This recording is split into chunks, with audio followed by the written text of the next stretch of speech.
Hello friends, good morning. তো চলে এসেছি তোমাদের সামনে নতুন একটা ব্লগ নিয়ে। তো আজকে মানে সানডে। তো সানডে মানে জানোই, সকালবেলায় ঘুম থেকে উঠে ঘর ঝাড় দিচ্ছি। আর আজকে একটু কাজকর্ম একটু বেশি আছে, রবিবার হলে জানোই তো একটু বেশি কাজকর্ম থাকে। তো এখন ঘরটা ঝাড় দিয়ে নিচ্ছি। তো তোমাদের সামনে আবার চলে আসলাম নতুন একটা ব্লগ নিয়ে। আর তোমরা কেমন আছো? আশা করছি তোমরা সবাই ভালো আছো। আর এখন এই যে দেখো, জামা কাপড়গুলো সকালবেলায় কেচে দিয়েছিলাম। আর আমাদের এই ব্যালকানিতে প্রচুর হাওয়া দেয়, এখানটাতেই আমি মেলে দিই। আর এই যে দেখো, কটা বেসিনে বাসন জমে গেছে, এই বাসনগুলো এখন ধুয়ে নেব। মানে চাটা খাওয়া হয়েছে তো, আর তোমাদের দাদাভাই খেয়ে গেছে রুটি, আর ওর বাসন টাসন আছে। আর আমার এখনও খাওয়া হয়নি, আমি চা খেয়েছি, একটু পরে আবার খাবো। আর আজকে খাবো, তোমাদের একটু পরে দেখাচ্ছি কি খাবো। আর দেখো, আমি সেদিনকে তো তোমাদের আচারটা মানে ফুল লুকটা দেখাইনি, তা আজকে দেখিয়ে দিলাম। অর্ধেক খাওয়া হয়ে গেছে আর অর্ধেক রয়ে গেছে। তো আচারটা খেতে খুব একটা সুন্দর হয়নি, খুব একটা মানে খারাপও হয়নি, ভালো হয়েছে। তো আর এই তেল আচারটা তোমার দাদাভাই বানিয়েছে, মানে মশলা আচার। আর আমি বানিয়েছি গুড়ের আচারটা। তো খেতে খুব খুব মানে মিষ্টি আর একটু লাগতো। তো তোমার দাদাভাই বলছে টক মিষ্টিটা খেতে খুব ভালো লাগছে। আর এখন আমি বাবানের ভাতটা এখন বসিয়ে দেবো। বাবান ভাত তো জানোই, ও গাজর আলু ছাড়া তো আর কিছুই খায় না, আর কিছু দেওয়া হয় না ওকে। আর ওদিকে করলাটা দেখতে পেলে, করলাটা ভাজবো মনে করেছিলাম, তো করলা ভাজবো না। তোমাদের দাদাভাই ফোন করেছিল, বলে চিকেন নিয়ে আসছি। আর রবিবার মানে জানো, একটু খাওয়া দাওয়া ঘোরাঘুরি তো থাকবেই। তো এই যে দেখো, আমি এখন ঘরটার মুছে নেব। তোমাদের দাদাভাই একটু পরে চলে আসবে। আর তোমাদের দাদাভাই আসার পর আমি একটু ভিডিও করিনি, একটু মানে একটু প্রবলেম হয়েছিল, সেজন্য ভিডিও করিনি। সব প্রবলেম তো আর সোশ্যাল মিডিয়ার সামনে বলা যায় না।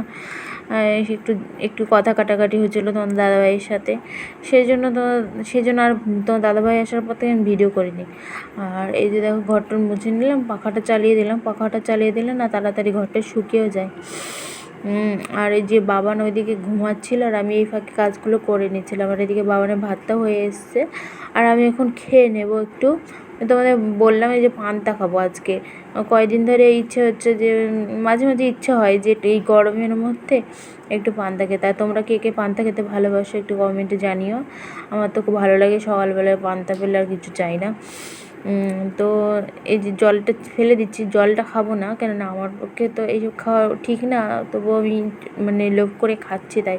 আর এই যে প্রেশারে কুকারে বাবানের ভাতটাও বসিয়ে দিয়েছি। আর এই যে এইভাবে তোমরা পান্তা ভাত কে কে খাও? আমি তো এইভাবেই খাই, আমার খুব ভালো লাগে। আর এর যদি একটু আলু তরকারি থাকতো আরও বেশি জমে যেত।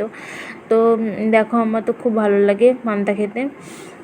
আর তোমাদের দাদাভাই চিকেন আসবে বলে আবার আমি করলাগুলো ফ্রিজে ঢুকিয়ে দিয়েছিলাম। আর এখন আমি খেয়ে নিচ্ছে, বাবান ওখানে ঘুমাচ্ছে চৌকিতে।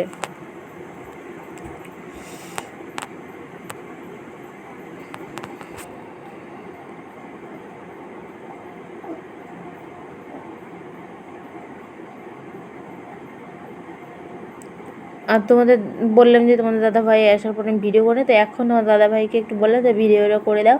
আর ও করে দিচ্ছিলো, আমি রান্নাটা সব জোগাড় করছিলাম। আর এই যে দেখো, চিকেনটা আমি ম্যাগনেট করে রেখে দিয়েছি তেল লবণ হলুদ দিয়ে।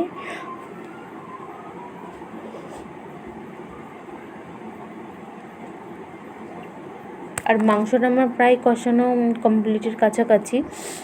তো আজকে তোমাদের দাদাভাই দেখছি লেগ পিস নিয়ে এসেছে, আর আমার তো পা খেতে ভালো লাগে। তোমাদের কার কার পা খেতে ভালো লাগে প্লিজ বলো। আর আমার তো মানে প্রচুর ভালো লাগে যে মানে পা খেতে। আগে তো বেশি খেতাম, এখন অনেক কমিয়ে দিয়েছি একবারে। আর এখন স্নান করে উঠে পড়েছি, রান্নাবান্না কমপ্লিট আমার। আর এইদিকে বাবানকে দেখো শুয়ে আছে। আর আজকে একটু একটা জায়গায় বেরোনো কথা আছে, তো তোমার এই বেরোনোর ভিডিওটা এই ব্লগে পাবে না, এর পরের ব্লগে তোমাদের ওই ভিডিওটা দেবো, মানে ঘুরতে যাওয়ার ব্লগটা। আর আজকের মতো ভিডিওটা এই পর্যন্ত শেষ করতে, তো তোমরা ভালো থেকো, সুস্থ থেকো, চ্যানেলটাকে সাবস্ক্রাইব করে পাশে থেকো। চলো, টাটা।